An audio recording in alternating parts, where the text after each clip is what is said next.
ഒന്നുമില്ലാന്ന് ഇവിടെ വെള്ളമായി ചാടിയിരിക്കണേ. വെള്ളത്തിന്റെ പ്രശ്നങ്ങൾ കാണുന്നില്ലേ? ഈ വെള്ളത്തിനൊക്കെ വെച്ച് ആരും നാട്ടുകാരും ഇല്ല, പഞ്ചായത്തും ഇല്ല, വില്ലേജും ഇല്ല, ആരും ഇല്ലല്ലോ. റോഡ് മൊത്തം വെള്ളമായി കല്യാണിക്ക് ഏറ്റവും സീക്കാപ്പടി അതിന് എല്ലാത്തിനും പരിഹാരം കാണണം. എല്ലാവരും കൂടി ഇറങ്ങിയാൽ തന്നെ പരിഹാരം. ഓരോരുത്തരുടെ അഭിപ്രായം പറഞ്ഞാൽ പോയാലും ഒരു കാര്യമില്ല. അതാണ് പറഞ്ഞത്, എല്ലാവരും വിളിക്കാനാണ് ഞാനും വന്നത്. ഞാൻ കുറേ വട്ടം എല്ലാവരോടും പറഞ്ഞിരിക്കണം. അപ്പൊ അന്ന് ആരും മെയിൻ ചെയ്തില്ല. അപ്പൊ ഇത് ഉണ്ടെന്നുണ്ടെങ്കിൽ നമ്മൾ ഒരു കാര്യം ചെയ്യാം, എല്ലാവരും കൂടി പോയി ആചാര്യായിട്ട് പോയിട്ട് ആചാര്യയുടെ അഭിപ്രായം ചോദിച്ചു. ഏതാചാര്യം? അയമുട്ടേച്ചിന്റെ മൂപ്പര് എന്താ പറഞ്ഞ ചായമായി ചെയ്യാം. മൂപ്പരോട് നമ്മൾ അഭിപ്രായം ചോദിച്ചു നോക്കുക. അല്ലെങ്കിൽ മൂപ്പർക്ക് വിളിച്ചു ചോദിക്കണം. ആദ്യം നേരിട്ട് പോവാം. വിളിച്ചു ചോദിക്കണമെങ്കിൽ നേരിട്ട് പോയിട്ട്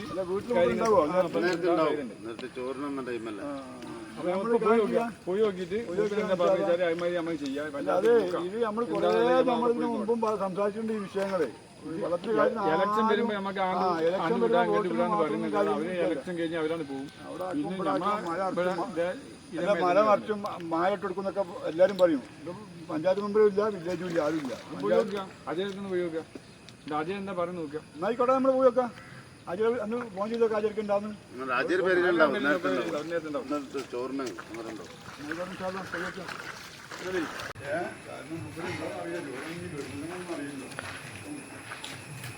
മോളെ വെല്ലിപ്പോഴേ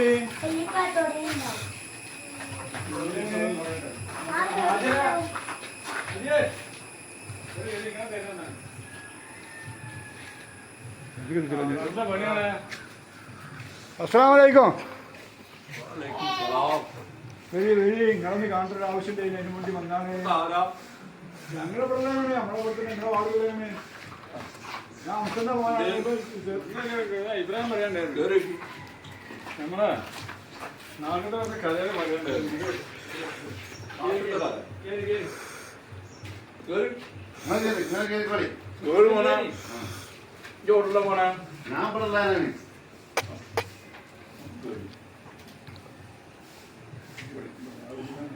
മോളോ മമാഷോ ഇരുന്നു.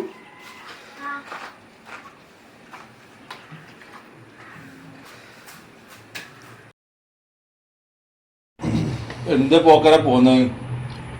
ഞങ്ങൾ വന്നതേ ഞങ്ങള് ഇപ്പൊ അവിടുന്ന് ഇങ്ങോട്ട് പോയി കല്ലത്താണി മാറി സീക്കേപ്പാടി വരെ ഫുള്ള് വെള്ളമാണ്. കുട്ടികൾക്ക് മറസുക്കും പോകാൻ പറ്റുക. ഇനി ഒരു നായി വണ്ടിയാല് കുട്ടികൾക്ക് വണ്ടി കഴിച്ചിടാനും പറ്റുക. റോഡ് മൊത്തം പൊട്ടി പൊളിഞ്ഞെടുക്കുകയാണ്. നമ്മള് പഞ്ചായത്തിലും അവിടെ ഇവിടെയൊക്കെ നടന്നിട്ട് പിന്നെ പഞ്ചായത്തിന്റെ ആളുകളെയും കാണില്ല, വില്ലേജിന്റെ ആളുകളെയും കാണില്ല, നമ്മളെ വാർഡിലെ ആളുകളെയും കാണില്ല. മെമ്പർമാരായിട്ട് ആളുകളെ കണ്ടായിരുന്നില്ല കുറെ മുമ്പ്. വാർഡുണ്ടായ മെമ്പർ ഉണ്ടാവുമല്ലോ. അപ്പൊ ആരും കാണില്ല. അപ്പൊ നമ്മളതിന് പരിഹാരം കാണാൻ പറഞ്ഞപ്പോ ഓക്കര് പറയേ നമ്മള് അയമുടിയുടെ അടുത്ത് പോവുക, അയമുടിയിൽ തീരുമാനം ഉണ്ടാക്കുമെന്ന്. അങ്ങനെ വന്നതാണ്. നിങ്ങളിപ്പോ തീരുമാനം കിട്ടുവോ? വിശ്വാസം നിങ്ങൾ ക്ലിയർ ആക്കി തരുന്നുള്ള ഈ വിശ്വാസത്തിൽ പോകുന്നതാണ് ഞങ്ങൾ. ഇപ്പം നമ്മളെ റോഡ് ഇപ്പം വെള്ളം പൈപ്പ് ഇടാൻ വേണ്ടി നന്നായിട്ട് കീറിയ റോഡ് ആകെ അരപ്പാക്കി. അതിൽ ഇപ്പം മഴയത് ഫുള്ള് വെള്ളം. അതിൽ അങ്ങനെ ഒരു കുട്ടികൾക്ക് പോകാൻ പറ്റില്ല, നടന്നു പോകാൻ പറ്റില്ല, വണ്ടിയിൽ പോകാൻ പറ്റാത്തൊരു പോലാണ്. തീരുമാനങ്ങൾ കെട്ടിത്തരി. അല്ലാന്നുണ്ടെങ്കിൽ നമ്മൾ എല്ലാവരും കൂടി പഞ്ചായത്തേക്ക് പോവേ അല്ലെങ്കിൽ നമ്മളെ മെമ്പറെ വിളിച്ച് കാര്യം പറയും എന്തെങ്കിലും ചെയ്യാന്നുള്ളതൊക്കെ നിങ്ങളെ ചോദിച്ചിട്ട് ചെയ്യാന്നുള്ളതൊക്കെയാണ് വന്നതല്ലേ. നമ്മളെ കാരണം പിന്നീട് പറഞ്ഞ സ്ഥിതിക്ക് ഞാനൊരു പഞ്ചായത്ത് പ്രസിഡന്റും അല്ല, മെമ്പറും അല്ല, വില്ലേജ് ഓഫീസറും അല്ല. എന്നാൽ എന്റെ കുട്ടികളുടെ അടുത്ത് വന്ന സ്ഥിതിക്ക് ഞാൻ എന്തൊരു അഭിപ്രായം പറയാണ്. നമ്മളെ കുട്ടിക്കാലത്ത് ആ റോഡിന്റെ ആ തല മുതൽ തല വരെ പാടായിരുന്നു. ശരിയല്ലേ? ശരിയാണ്. അതിന് നടക്കൊരു വരമ്പ് പോയി. ആൾക്കാർ കട്ട കൊണ്ടാവാനും കൊയ്തിട്ടും ഒക്കെ തന്നെ ആൾക്കാർ ഉപജീവനമാണ് നടത്തിയത്. പിന്നെ അത് മോട്ടോർ സൈക്കിൾ പോകാനുള്ള ചെറിയൊരു ചാലാക്കി കൊടുത്ത്. ഇപ്പൊ അത് എന്താക്കി ഒന്നും കൂടി വീതി കൂട്ടി റോഡ് മാറിയാക്കി. അതിന് ശേഷം പിന്നെ അവിടെ എന്താണ്ടായത്, ആ ഇബ്രാഹിമിന്റെ മോൻ വന്നിട്ട് ആ തലക്ക് ഓനാണ് ഫസ്റ്റ് വീടുണ്ടാക്കിയത്. ഓന് വീടുണ്ടാക്കുമ്പോൾ റോഡിനെക്കാട്ടി രണ്ടടി പൊന്തിച്ചിട്ട് ഓനെന്ത് പണിയത് മണ്ണാണ് അകരത്തിട്ട് ചുറ്റും മതിലാൻ കെട്ടിയിട്ട് ഓൻ അതിൻ്റെ ഉള്ളിൽ ചുരുണ്ടുകൂടി. അപ്പൊ എന്തായി, ഓന്റെ പറമ്പത്തെ വെള്ളം മൊത്തം ഈ റോട്ടുമ്മക്കാണ് വരൽ തുടങ്ങി. പിന്നെ അതിൻ്റെ ശേഷം ഓൻ്റെ അന്തർപ്പാടന്നെ തൊട്ടപ്പുറത്ത് വേറെ വീടുണ്ടാക്കി. ഓന് ഉണ്ടാക്കിനെക്കാട്ടും 2 അടി ഹൈറ്റ് ഓനും മണ്ണിട്ട് പോയി ഓനൊരു വീടുണ്ടാക്കി. വരുന്നവര് എന്ത് പണിയും 2 അടി 4 അടി 6 അടി 8 അടി തന്നെ അങ്ങനെ കൂട്ടി എല്ലാവരും 2 ഭാഗത്ത് വീടുണ്ടാക്കിയിട്ട് ചുറ്റും മരം കിട്ടി. എല്ലാവരും പറമ്പത്തെ വെള്ളം എന്ത് പണിയത് റോട്ടുമ്മക്ക് കൊണ്ട് വന്നു. വള്ളത്തിന് പോകാൻ സ്ഥലമില്ലാതായി. ഇനിയിപ്പോൾ ഒറ്റ മാർഗം ഹാജരെടുത്തുള്ളൂ. അത് നിങ്ങൾക്ക് സ്വീകരിക്കാം എല്ലാം ഒഴിവാക്കാം.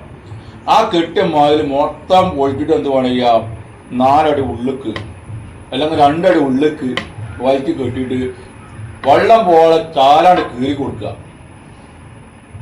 എല്ലാവരും മാർഗം കാണില്ല. അല്ലെങ്കിൽ മതിൽ പൊളിച്ചിട്ട് സ്ഥലം നിങ്ങൾ പഞ്ചായത്തിൽ കാണിച്ചു കൊടുക്കുകയാണല്ലോ, അവർ ചിലപ്പോൾ നിങ്ങൾക്ക് ഒരു ചാലാക്കി തരും. എല്ലാവരും ഇപ്പോൾ അവിടെ ഒരു മതിൽ ഉണ്ടായിട്ട് വെള്ളം പോക്ക് നടക്കൂല. അല്ലാതെ നമ്മള് സ്ഥലം കൊടുക്കുകയാണെങ്കിൽ പഞ്ചായത്തുകാരെ ചെയ്തരുമോ?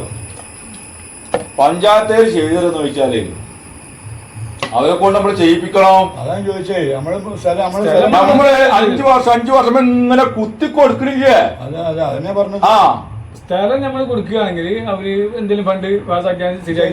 ചോദിക്കണേ നമ്മള് അവിടെ ഉള്ളവരെ കംപ്ലീറ്റ് 3 സെന്റ് 2 സെന്റ് 5 സെന്റ് ഉള്ളവരാണ്. അവർക്ക് സ്ഥലം കൊടുക്കാനില്ല. അപ്പൊ അതാണ് ഇപ്പൊ ഇതിങ്ങനെ വന്നിട്ടുള്ളത്. കൊടുക്കൂലെന്ന ഭാഗത്ത് കൊടുക്കുന്ന രീതിക്കൂടി ഇല്ല. അപ്പൊ ആചാര്യപ്പ എന്താക്കണം? ആചാര്യക്ക് വാങ്ങിയ ആചാര്യക്ക് പറ്റൂല ഈ വയസ്സാം കാലത്ത്. പരിഹാരം കണ്ടെത്തണം. ഉള്ള പരിഹാരം ഒരു മാർഗമുള്ളൂ. ഈ മാർഗം സ്ഥലം വിട്ടുകൊടുക്കുക. പഞ്ചായത്തിൽ നിന്ന് ആൾക്കാർ പോകുന്ന ചാലും കീറിക്കുക. അവര് കീറിയാന്നല്ല അവരെ തല കൂടുന്ന അവരുടെ ചുമരുമ്പോ വർദ്ധം ചെയ്യാം. അതിന് ആദ്യങ്ങളെ കൂടെ നിൽക്കുകയും ചെയ്യും. നമ്മളങ്ങനെ തീരുമാനിക്കാം. നമ്മളങ്ങനെ നോക്കി നമ്മളെ മെമ്പറെ ഒന്ന് കണ്ടാണ്ട് ഈ കാര്യം ഒന്ന് അവതരിപ്പിച്ചു നോക്കാം. ഇത് ഇലക്ഷൻ വരുമ്പോ എല്ലാ ഇലക്ഷൻ വരുമ്പോ അത് വന്നാൽ നമ്മളെ പഞ്ചായത്തില് എനിക്ക് തോന്നുന്നില്ല നമ്മൾ സ്ഥലം കൊടുക്കാതെ ഈ ആൾക്കാർ വന്ന് റോഡ് കീറി നിൽക്ക് തോന്നുന്നില്ല. അപ്പൊ സ്ഥലം നമ്മൾ കാണിച്ചു കൊടുക്കുക. അങ്ങോട്ട് വന്നിട്ട് കീറോ നമ്മൾ നോക്കുക. ഇങ്ങനത്തെ ഈ വെള്ളത്തിന്റെ കാര്യം പറഞ്ഞിട്ട് കാര്യമുള്ളൂ. അതെ, അല്ലാതെ നമ്മള് ആ പണി നോക്കി ആയിക്കോട്ടെ.